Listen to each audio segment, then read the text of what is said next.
c'est Dieu qui doit juger son sort. Il a même déjà jugé. Mais je suis sûr et certain que notre pays s'en sortira par la grande porte, à bras ouverts. Ça, je suis sûr et certain. Voilà. Maintenant, je vais venir sur la problématique des élections présidentielles à venir, comme étant l'un des mots-clés. L'élection présidentielle à venir, personnellement, ce n'est pas une candidature qui m'intéresse dans le vide. Je ne suis pas plus soucié de ma candidature que d'être président de la République. Je ne suis pas plus soucié. Et puis, je vais dire aussi, je ne veux pas être candidat pour accompagner un candidat. Je ne suis pas un complément d'objet. Je suis un homme autonome. Mon parti politique, elle est autonome. Je ne prends pas de l'argent à l'Union européenne. Je ne prends pas de l'argent à USAID. Je ne prends pas de l'argent à l'ambassade des États-Unis. Je ne vais pas en Russie pour aller demander le fonds de campagne. Je ne vais pas en Arabie Saoudite pour demander le fonds de campagne. Je ne sais pas, le fonds islamique. Ça ne m'intéresse pas. Je n'irai jamais au fonds islamique pour l'argent. Je vous ai dit, mes chers frères, compatriotes, Guinéens et Guinéens, mes militants de PPZK Solutions, le seul financier de notre bureau politique, c'est Dieu le Tout-Puissant, le Dieu du prince Moïse, le prince esclave de l'Égypte. De mon courage, ma ténacité, jusqu'à aujourd'hui, le parti est là.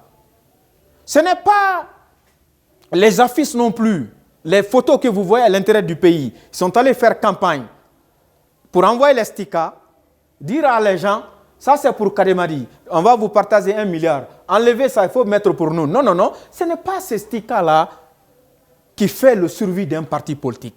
Parti politique, adhérer à un parti, c'est d'adhérer à une idéologie. L'idéologie, là, ce n'est pas les stickers, les photos, là. L'idéologie est différente de ces pancartes à l'intérieur du pays. L'idéologie, c'est quelque chose qui est ancré en l'homme, dans son sang, dans son énergie. Et ce qu'il défend de toute son âme. C'est plus qu'une leçon qu'il a retenue à bas âge, quand c'est ancré. Donc, sachez mes nobles idées dans la mémoire des citoyens, dans la conscience de la population. C'est plus difficile que même de rêver un cadavre dans la tombe. Il est plus facile de réveiller un cadavre, de faire réveiller un cadavre dans une tombe que d'enlever les idéaux d'un noble, d'un patriote dans le cerveau du peuple. Mon idéologie est ancrée dans le cerveau, dans le sang, dans le nerf du bas peuple. Ils savent exactement ce que je fais. Ils savent exactement le combat que je suis en train de mener. Ce n'est pas l'argent qui va aller enlever cette idéologie. Ce n'est pas les pick-up qui vont enlever ça. Donc, vous voyez la situation qui est là. Donc, toujours, j'insisterai toujours là-dessus. Donc, c'est le seul arme qu'il a aujourd'hui contre ma personne, c'est la désinformation. C'est l'arme qu'il avait mis à pied.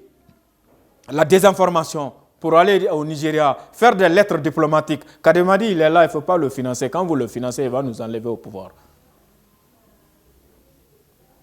Mais ça, il a écrit ça aux hommes. Mais il n'a pas écrit à Dieu.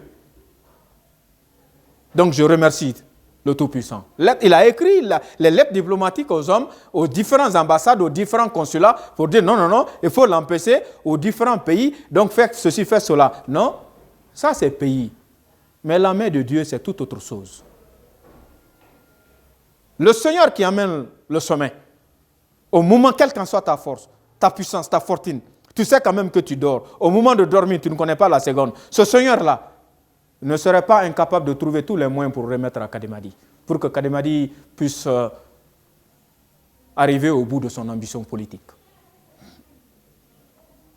Donc, en ce moment, je vais vous dire que nous allons trouver, par la grâce du Seigneur, nous allons trouver tous les moyens disponibles en place, c'est-à-dire financièrement, pour faire face à les problématiques des élections. Le fameux quota qui était à 2 milliards, s'ils veulent, ils n'ont qu'à mettre 10 milliards. S'ils mettent 10 milliards, Je vous le rassure qu'avec ma pauvreté, je trouverai 10 milliards pour cochons. Cela ne m'inquiète pas. À peu près 1 million de dollars et quelques poussières. Ce n'est pas ça mon problème. Mon problème, il est où? Je vais vous le préciser. Et mon problème, c'est quoi? Avant d'aller au champ, on dit qu'il faut envoyer la daba, la houe, comment aller cultiver. Mais ce qui est plus important, avant d'aller au champ, il faut se rendre compte aussi que il faut déterminer, moi je m'en vais cultiver le maïs, moi je m'en vais cultiver le mil, moi je vais cultiver le riz, moi je fais le jardin potager. Il faut avoir un programme. Moi je ne vais pas aux élections parce qu'il faut aller aux élections. Je ne veux pas être candidat parce qu'il faut être candidat pour la forme, pour que les gens disent que lui aussi il a été candidat. Non, non, non, non. Mon parti aussi n'est pas un parti politique de 3 mois, 4 mois, 6 mois, 1 an, 2 mois, 2 ans. Mon parti n'est pas ce parti-là. Et je vous donne une autre précision. Je ne suis allié d'aucun autre parti politique dans le pays. Si je dépose ma candidature que j'ai déposée, je suis candidat indépendant. Je m'en fous de Paul Pierre. Je ne suis allié de personne dans le pays. Moi, je ne suis allié d'aucun parti politique en Guinée.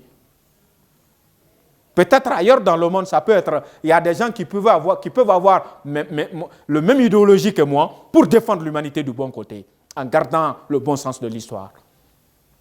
Mais en Guinée, moi, je ne suis allié de personne. Moi, je ne suis allié d'aucun parti politique en Guinée. Je suis candidat indépendant, point. Je vous ai dit, je vous l'ai répété, je n'irai jamais à l'Union européenne pour l'argent. Je ne vais pas prêter de l'argent à l'ambassade des États-Unis. Je n'irai pas au Fonds islamique des Arabes pour prendre de l'argent. Mais Dieu nous aidera. Voilà ma conviction en ce qui concerne de l'attitude adaptée par ma personne pour la conduite de notre bureau politique. Je trouverai le nécessaire. Au minimum, je trouverai 1 million ou bien 1,5 million de dollars pour être candidat. Je vous le rassure que je le trouverai. Mais je vais vous préciser que je ne suis pas candidat pour accompagner quelqu'un. Je ne suis pas candidat pour être allié d'un parti politique en Guinée. Il n'y en a pas. Il n'y en a pas. Donc je suis candidat indépendant. Je ne suis allié de personne. Donc écoutez mon message. Ceux qui ne sont pas connectés, comme le pays, il n'y a pas d'électricité. Maintenant, par la pauvreté grandissante, je vois que la plupart des jeunes qui sont là, qui sont le poumon directif du mouvement que je suis en train de piloter, n'ont pas les moyens d'aller s'approprier d'un téléphone portable, par exemple, se connecter sur les réseaux sociaux, avoir l'information rapidement, voir ce que le président Kademadi a dit. Maintenant, c'est quelques minorités, je dis bien minorités, qui ont quand même, qui peuvent avoir le bon sens d'avoir une petite portable, d'aller se connecter, n'ont qu'à faire circuler l'information oralement aux autres que non, notre candidat il est indépendant. Je ne suis allié d'aucun ancien ministre. Je ne suis allié d'aucun notre candidat en Guinée. En bon entendeur, salut. Je suis candidat indépendant. Je me présente aux élections présidentielles avec mon propre énergie, mes propres suffrages, liés à mes conditions de vie. C'est-à-dire, j'ai impressionné les effets de campagne. Quelqu'un m'aura dit que pour la redistribution des t-shirts de campagne, il faut payer des pick-up. On va les envoyer à l'intérieur du pays. J'ai payé des pick-up, mais je n'ai pas besoin de ça. C'est un parti pauvre. Moi, je n'ai pas volé de l'argent dans la caisse de l'État. Je n'ai pas volé. Je vous l'ai toujours dit, je ne suis pas encore allé prendre l'argent à l'Union européenne. Je n'ai jamais demandé à l'ambassade des États-Unis de donner 1 franc. Donc maintenant, vous voyez ce qui se passe. Donc maintenant, je mettrai une autre méthode mécanique sur place qui nous permettra de distribuer tous les effets de campagne sur toute l'étendue du territoire national sans difficulté, avec le coût moyennant que je peux supporter. C'est ça. Avec le coût moyennant que je peux supporter. Les motos, ils ont acheté les motos pour aller distribuer. C'est l'argent de l'État. Avec ça, ils ont acheté les motos pour aller distribuer à l'intérieur du pays. C'est l'argent de l'État. Quand il était opposant, il a donné vélo à qui? Le RPZ, le mercenaire et Modi Diané, ils ont donné vélo à qui à l'époque pour dire que voilà, ça c'est un vélo, il faut aller à l'intérieur, il faut partager les t-shirts avec ça. Vous avez vu ça où? Donc, c'est l'argent de la caisse, le trésor, qu'ils ont volé, c'est ça qu'ils ont envoyé. C'est ce qui fait campagne. Ça, ce n'est pas de leur argent, c'est l'argent du peuple. Maintenant, en ce qui concerne des autres opposants, pour aller prendre les subventions avec l'Union européenne, ou bien l'ambassade des États-Unis, 1 million, 2 millions, 500 000 $, non, non, non. Moi, je vous ai toujours dit, moi, je ne prends pas de cadeaux empoisonnés. Je ne prends pas. Je n'irai jamais aller voir le fonds islamique pour de l'argent. Je n'irai pas à l'Union européenne pour financer les élections. Maintenant, les contraintes de financement des élections. Si vous avez remarqué, les fichiers électoraux sont construits par l'aide de ces poisons, c'est-à-dire l'Union européenne ou bien l'ambassade des États-Unis envoie les effets de campagne, et les trucs, les encres, les urnes, ceci, cela, pour dire que non, nous sommes là pour assister le gouvernement, pour organiser les élections. Ce n'est pas pour assister le gouvernement.